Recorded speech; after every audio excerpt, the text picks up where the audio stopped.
Queridos amigos, vengo hoy a presentaros un curso de Historia de la Iglesia que vamos a ofrecer en la Academia de Pensamiento Católico Melchor Cano. Es un curso de Historia de la Iglesia que va a abarcar 2 años, porque va a estar compuesto el curso por 4 asignaturas. Cada una de ellas será de carácter cuatrimestral, más o menos, de octubre hasta enero y de febrero hasta mayo-junio, más o menos. Este curso de Historia de la Iglesia tendrá los mismos contenidos que tiene en cualquier seminario. Es decir, la primera asignatura será, el primer cuatrimestre será Historia de la Iglesia Antigua, del primer año del curso. Y el segundo cuatrimestre del primer año será Historia de la Iglesia Medieval. Y el segundo año del curso, Historia de la Iglesia, el primer cuatrimestre será Historia de la Iglesia Moderna, y el segundo cuatrimestre del segundo año, el último, Historia de la Iglesia Contemporánea. Serán 2 horas semanales de clase que además quedan subidas para que el alumno pueda acceder a ellas cuando lo desee, cuando le venga mejor, dependiendo de sus horarios, de su disposición y de sus necesidades vitales respecto al resto de obligaciones que tenemos todos, con el trabajo, la familia, los hijos y con todo. Los estudios que también se hagan de forma paralela y demás. Así que esto es muy importante. Se trata de una formación, en este sentido, no oficial, no reglada, pero es cierto que en la Escuela de Pensamiento Católico Melchor Cano estamos trabajando para que pueda haber alguna universidad que en un futuro no muy lejano pueda reconocer este curso con toda su carga lectiva, con todos sus créditos, puedan reconocerlo con una titulación académica, porque estamos hablando, insisto, de un curso de 2 años, recuerden, 2 años, un curso de 2 años con 4 asignaturas, 4 asignaturas cuatrimestrales: Historia de la Iglesia Antigua, Historia de la Iglesia Medieval, primer y segundo cuatrimestre; segundo año, primer cuatrimestre, Historia de la Iglesia Moderna; segundo cuatrimestre, Historia de la Iglesia Contemporánea. Por otra parte, en cada tema, a los que se matriculen se les va a entregar, se les va a hacer llegar los apuntes. Yo he escrito un manual de clase de Historia de la Iglesia Antigua, que a cada una de las asignaturas de este curso le acompañará el correspondiente manual. Habrá otro manual también escrito por mí de Historia de la Iglesia Medieval, habrá otro manual escrito por mí de Historia de la Iglesia Moderna y habrá otro manual escrito por mí de Historia de la Iglesia Contemporánea. Estoy escribiendo estos manuales sirviéndome de al menos 8 colecciones de Historia de la Iglesia, las mejores, las clásicas, y las estoy sintetizando, o mejor dicho, las voy sintetizando, y lo estoy haciendo también desde una perspectiva completamente didáctica, para que al alumno le sea lo más fácil posible comprender los conocimientos de la asignatura de este curso de Historia de la Iglesia Católica, y que le sea también lo más fácil posible retener los datos principales, los principales personajes de la historia de la Iglesia, las principales fechas, los principales acontecimientos. Por ejemplo, en Historia de la Iglesia Antigua, los 7 primeros concilios ecuménicos, dogmáticos, donde se configura todo el dogma católico respecto a la Santísima Trinidad, respecto a nuestro Señor Jesucristo, a la Santísima Virgen, al Espíritu Santo, contra las herejías como el arrianismo, como el pelagianismo, etc. Es la parte más teológica de toda la historia de la Iglesia, esta primera antigua, que es la elaboración, insisto, de los dogmas de la fe, del dato revelado, ayudándose de la reflexión filosófica griega. También podrán adquirir, aparte, este manual de historia de la Iglesia antigua, en este caso, y las que vendrán después en medieval, moderna y contemporánea. Para el que lo desee también podrá adquirirlo en papel. Pero eso sería aparte, eso sería comprarlo aparte de la matriculación del curso. En el curso le va a llegar lo mismo que en el libro, le va a llegar lo mismo que en el libro, pero para que usted lo pueda descargar por PDF. ¿M? Si usted además desea el libro en papel, pues eso va aparte. Pero fíjense, incluso para personas que no se matriculen, pueden perfectamente leer ese libro y ese libro también les sirve de curso. Evidentemente hay un enriquecimiento con las clases porque las clases no se ciñen solamente a leer el manual. Ya comprendo que a estas alturas de la vida todos sabemos leer y escribir, por eso el profesor en clase no lee simplemente el manual. Eso también, o mejor dicho, es lo que debe hacer el alumno en su casa tranquilamente. El profesor profundiza en el manual y intenta de algún modo ampliar, desarrollar, abrir ese abanico de conocimientos que hay en el manual, interrelacionándolos con el resto de esa perspectiva de la historia de la Iglesia en su conjunto, que evidentemente va unida a la historia universal. Estudiar historia de la Iglesia antigua es lo mismo, aunque nos centremos evidentemente en la Iglesia, que estudiar la que estudiar la historia del mundo antiguo. Y se puede decir lo mismo con cualquiera de los siguientes periodos. Estudiar la historia de la Iglesia de la Edad Media, al final es estudiar la historia universal de la Edad Media. Es muy importante. Y además la historia de la Iglesia, por eso hemos querido en la Academia de Pensamiento Católico Melchor Cano comenzar ofreciendo este curso de Historia de la Iglesia, no porque yo sea historiador de la Iglesia, que también, sino porque así podemos conocer muchos elementos de la teología católica. Estudiar historia de la Iglesia, por ejemplo, también es estudiar la historia de la liturgia.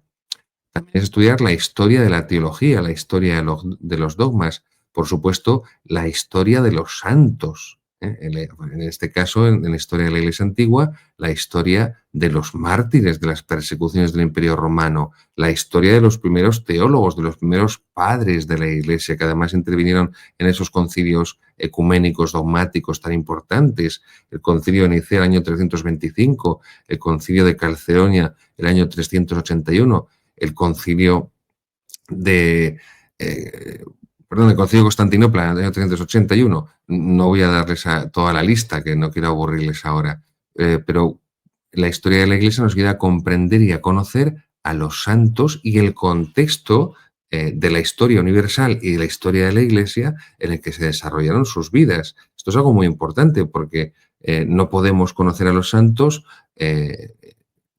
no podemos imitar a los santos si no les conocemos, y para conocer a los santos lo mejor es conocer su ambiente. Podemos leer una biografía, una vida de un santo. Sí, más o menos la biografía intentará ubicarnos al santo en su época, pero evidentemente queda muy pobre porque no conocemos realmente una sola biografía fue su época, cómo fue la iglesia en la que vivió.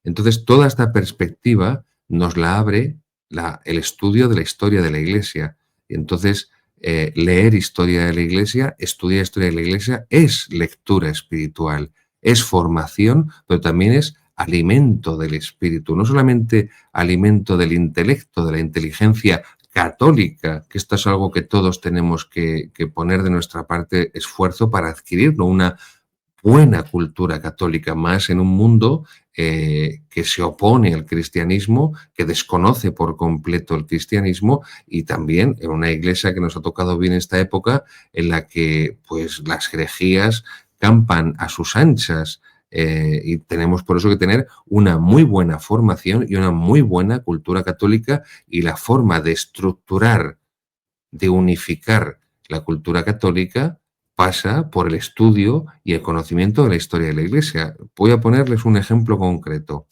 El Papa León XIV ha declarado a John Henry Newman, al cardenal Newman, San John Henry Newman, doctor de la Iglesia. El cardenal Newman era un pastor anglicano, protestante, y el cardenal Newman se convierte al catolicismo estudiando la historia de la Iglesia antigua. estudiando los 7 primeros concilios ecuménicos, dogmáticos. Así es como se convierte Cardenal Newman y se da cuenta que esos padres de la Iglesia, esos concilios de la Iglesia, son la continuidad. No es la ruptura que marcó Lutero en 1517, no es la ruptura que marcó Enrique VIII con el acta de supremacía en 1534, separándose de la Iglesia de Roma. John Henry Newman, doctor de la Iglesia, cardenal Newman, se convirtió estudiando la historia de la Iglesia y en concreto la antigua, que no significa que también fue un gran estudioso de toda la historia de la Iglesia, de la medieval, de la moderna y hasta su época de la contemporánea, el último tercio del siglo XIX. Esto es muy importante. Otra característica y otro matiz de nuestro curso es que vamos a empezar de cero. No vamos a dar nada, por supuesto. Vamos a comenzar de cero de conocimientos de historia de la Iglesia, de 0 a 100.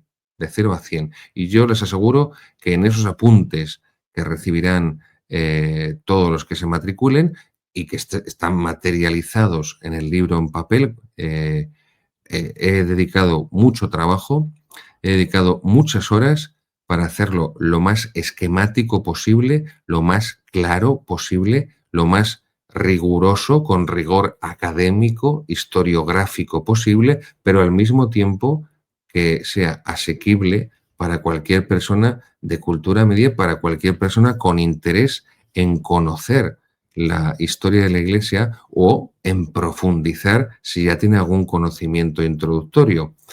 Y los destinatarios de este curso, pues son todos, son todos. Usted, querido amigo, que no tiene ni idea de historia de la Iglesia o que tiene 4 pinceladas mal puestas, por supuesto, para catequistas. También para sacerdotes. No, ya es que estudiamos en el seminario la historia de la Iglesia.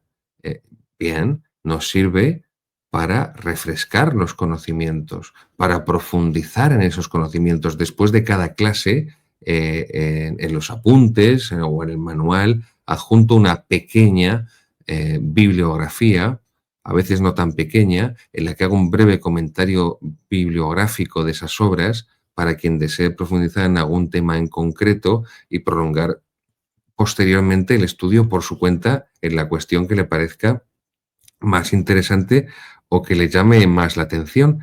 Y este es al final el proyecto en el que nos hemos embarcado en esta Academia de Pensamiento Católico Melchor Cano.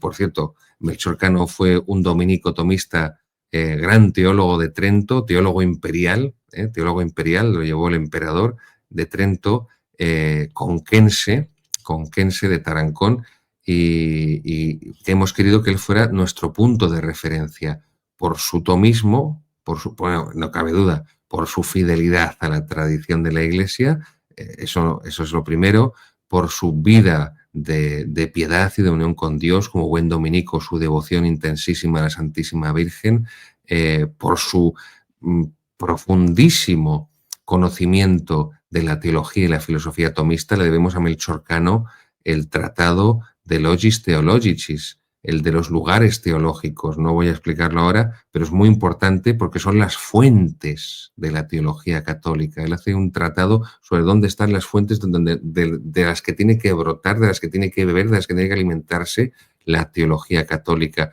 Y, por supuesto, fue uno de los grandes teólogos del Concilio de Trento, que fue sin duda alguna un concilio hispano, sin en mayor lugar a dudas. Muy diferente el Vaticano II, que fue un concilio en manos de franceses y alemanes, muy distinto del Concilio de Trento, que estuvo en manos de hispanos. Pues, queridos amigos, creo que no se me olvida nada, perdónenme que mire la chuleta, pero van a ser horarios muy flexibles. En nuestra página podrán tener todos los datos que necesiten. Creo que el precio de la matrícula también es accesible. Las clases van a estar disponibles para que usted acceda a ellas cuando le sea posible, cuando lo considere oportuno. Y es una magnífica forma de conocer la historia de nuestra religión, la historia de la santidad, del martirio, la historia de la teología, la historia de la liturgia, la historia del derecho, también la historia del pensamiento, de la cultura, la historia del arte, el arte cristiano. Vamos a ir conociendo ese arte cristiano, el románico, el gótico, por supuesto el renacentista, el barroco, la historia del arte. Vamos a ir descubriendo y de una forma asequible para todos los públicos muchas parcelas a las que nos abre pues ese inmenso tesoro que tenemos, que es la historia de la Iglesia Católica, la historia de la Iglesia fundada por Jesucristo, la historia de la Iglesia dirigida por el Espíritu Santo, que al fin y al cabo es una historia de santidad y es una historia de salvación.